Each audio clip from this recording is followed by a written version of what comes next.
Hey, welcome to EPN. My name is Victor Lucas, and we bring you the latest in everything cool every single day. We hope you had a fantastic weekend. We want to give a shout out to the friends and family of Steve Ditko, who we found out over the weekend has passed away. Incredible body of work, so many incredible creations from Steve Ditko. We would not have Spider-Man, we would not have Doctor Strange, or at least the versions of these characters that we know and love today. So rest in peace, Steve Ditko, and thank you so much. We also want to give a very special thank you to one of our brand new sponsors, Ixtec Cola. Thank you so much. Let's get started with your rundown. Gamers might have a new reason to visit Nintendo's upcoming theme park attractions. Nintendo's creative head Shigeru Miyamoto has revealed new details about the Nintendo-themed worlds coming to Universal Studios parks and resorts. Speaking with investors, Miyamoto says that the attractions will offer synergy with their video games, implying that there will be interactive elements that users will be able to access using their Nintendo game devices. No firm details were provided, but given the near-field communication technology built into the Switch and 3DS, it would be easy for Nintendo to do things like make it possible to unlock exclusive in-game content by visiting different attractions or play a game that unlocks new parts of a ride.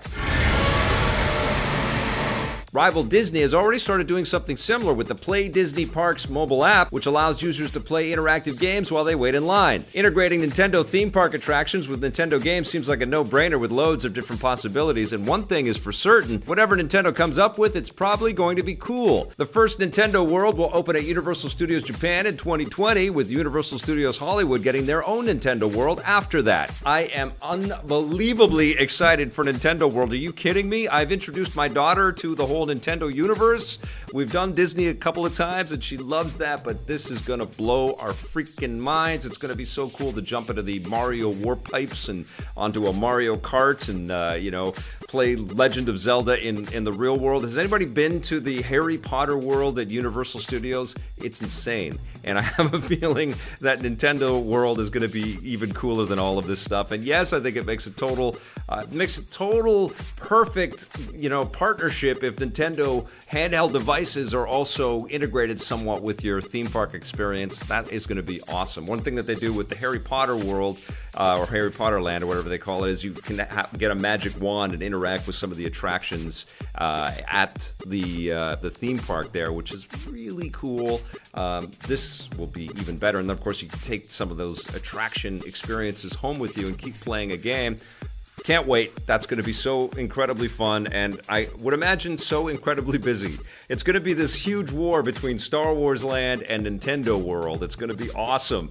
Okay, the Nintendo Switch is getting another big PC game. Digital Extremes has announced that their free-to-play online shooter Warframe, first released in 2013 on the PC and a year later on the PS4 and Xbox One, is coming to the Nintendo platform. The port is being handled by Panic Button, which recently delivered the Switch ports of two other big shooters, Doom and Wolfenstein 2, The New Colossus. They haven't said when the Switch version will arrive or if it will have all the same content available for the other versions. As for cross-platform support, it's not available for the other versions of the game, even between the PC and Xbox One, so it seems doubtful that it will come to the Switch. Expect more details to be announced soon. See, this is our future a little bit, with more digital subscription-based content out there like this game and Fortnite and Minecraft and lots of other titles out there. It's going to seem ludicrous that we can't just move from device to device. And once we start going into subscription services, across the board for every one of these hardware manufacturers, it's going to be a little bit silly that we have to confine ourselves to just specific platforms. I think we are on the precipice of sort of content ubiquity and content accessibility across a lot of different machines out there, just like Netflix and Amazon Prime Video and other things like that, other services, music services.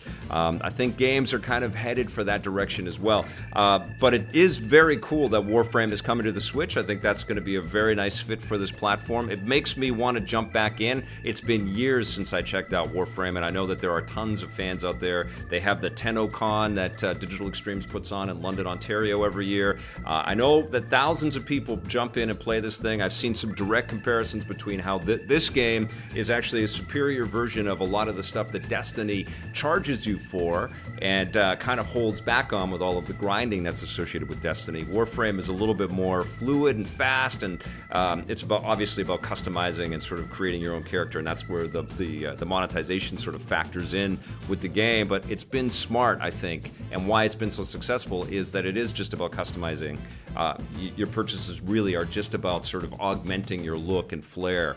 And the game is supposed to be really solid, so this makes me want to jump back in. But I've been sort of on the verge of jumping back into Warframe for a while. I have been playing a lot of Destiny 2, and I'm going to have sort of a follow-up discussion with you guys about the game. I'm playing some of the expansion packs and stuff like that. And it's interesting how this free-to-play juggernaut that just doesn't seem to go away, just keeps getting bigger and bigger, is compared to this, full-price AAA kind of expensive experience with Destiny 2.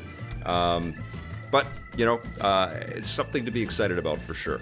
All right, Marvel has another box office smash on their hands, although this one is a little smaller. Ant-Man and the Wasp debuted in theaters over the weekend, claiming the top spot to earn $76 million domestically and $85 million internationally for a worldwide total of $161 million. These are impressive numbers for any film, but they actually make Ant-Man and the Wasp one of the smallest Marvel movies in recent memory, with the last two films, Avengers: Infinity War and Black Panther, performing much better.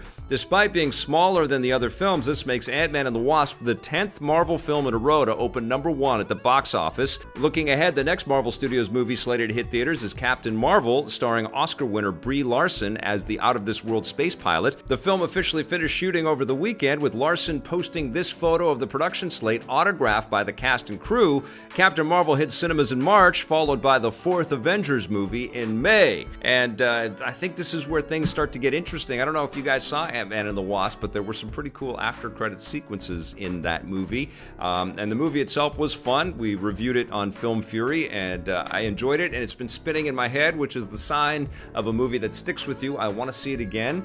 And I did enjoy the action. I was incredibly proud of Evangeline Lilly. You can't really put a movie like that next to the Avengers or even Black Panther, which was kind of busting down doors and kind of defining itself in the world out there.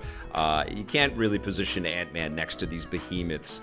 But it is a great respite, I think, from the enormity of the Marvel universe. And it is, it's so, you're constantly making the statement that it's a smaller movie, and of course it has these two smaller heroes in it, but it's also just smaller in tone, and it's more, dealing with how a family is integrated into this superhero reality. I'm super impressed with the Ant-Man franchise. I'm excited for more, and I'm absolutely excited to see the Wasp join the Avengers in the next movie. And same with Captain Marvel. I can't wait for that. That movie is going to be big. That movie is going to be, apparently Captain Marvel is going to be the most powerful hero in all of the Marvel universe. But we shall see sooner than we can realize. March is coming up fast. All right, you might still be able to play part of Amy Hennig's Star Wars game from a certain point of view.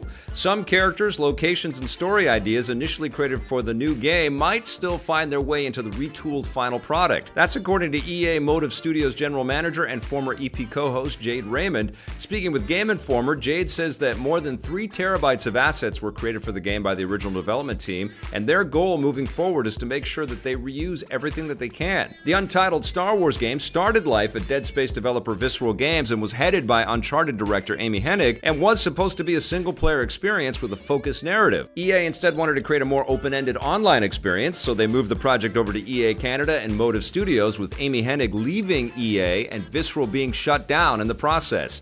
It's unclear exactly how much of the original project will survive the transition, but Jade's comments give us new hope that we'll at least see some of it. There's no release window yet for the game. I can't wait for this. I mean, I really want to see what EA Canada and Motive put together here. I've been playing Destiny, as I mentioned already, and I feel like I can kind of see why EA would get excited about a game like Destiny and say, well, we can transpose some of that game concept or game design idea there and put Star Wars all over it, and that excites me because of our familiarity with the Star Wars universe. Of course, there is a little bit of a Star Wars overload right now, and there's a lot of negativity around the whole Star Wars brand, but I think that is going to quiet down and filter away, and there will be incredible projects that we're going to be excited about. And I know that there are tons of great people working on this right now, and lots of experience sort of learned through all of this.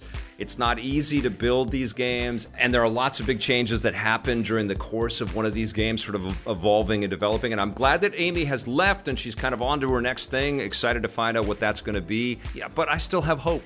And that might be foolish, but I really do hope that it's going to be an incredible game. Now, you won't have to wait much longer to turn to the dark side with another big game. The hellish hack and slash game Darksiders III, first announced last year, will finally hit the PS4, Xbox One, and PC on November 27th. This has been a long time coming, and the game has been through hell behind the scenes. The last game, Darksiders II, was released way back in 2012, and original developer Vigil Games had begun working on a third installment before the parent company, THQ, went bankrupt in 2013. Vigil Games sadly closed their doors, but the rights to the Darksiders franchise were picked up by Nordic Games, which has since changed its name to THQ Nordic. Darksiders III is being developed by a new studio called Gunfire Games, which was actually founded by many former members of the Vigil Games team, so it's finally coming home, and I can't wait. I really enjoyed Darksiders 1 and 2, and they were really onto something there, a much more kind of adult-oriented take on the Zelda kind of design ethos. It will be very interesting to see a Darksiders game post Breath of the Wild, because Breath of the Wild has been so transformative for the video game industry and so educational, I think, for a lot of developers out there. Maybe intimidating is the right word, but there was a lot of cool design in the Darksiders titles, the first two. Lots of great combat, lots of great characters, lots of epic moments, and now with new technology, there's going to be a lot of expectation on this thing, but I think we also have to kind of give these guys a little bit of the benefit of the doubt, because this is a game that's been pulled from the fire and kind of resuscitated and saved, and I'm excited. We finally have a release date, so I am definitely looking forward to Darksiders 3. It's weird, though, that we didn't see anything about this title, at least I didn't, at E3 this year. Still, got my fingers crossed. I hope it's awesome. Now, a whole new bunch of people will finally be able to play Monster Hunter World. Capcom has announced that the PC version of the game will finally land on August 9th. Like the PS4 and Xbox One versions, Capcom is planning to release free updates and collaboration quests after launch. The PC version was first announced last year alongside the console versions, but we didn't know until now exactly when it would arrive. The publisher is likely anxious to get it out on the new platform. Monster Hunter World is the most successful game in the series so far and is designed to be much more accessible than the previous titles, so the sooner they open it up to PC players, the better. This is also going to give a boost of attention, at least, to the PS4 and Xbox One versions of the game. This has been one of the best games of 2018 so far. Capcom deserves to be applauded. We'll take a moment to applaud Capcom. Great job on Monster Hunter World, and I guess the PC Master Race is going to be able to sort of twist all the dials and things like that, turn this thing and make it look way more beautiful, and I'm sure there will be about 100 million videos on YouTube showing you why the PC version is the best looking version of Monster Hunter World. It is an awesome game, though, and this makes me want to go back and play it, but I guess I have to finish my playtime with Destiny 2. Anyways, that's going to wrap us up for the rundown today. Thank you so much for watching, everybody. We'll be back again tomorrow with a brand new episode of EP Live. Until then, check out the other content that we've been posting, and if you dig it, hit subscribe, that little bell, and if you're so inclined, that sponsorship button too. See you tomorrow. Play forever.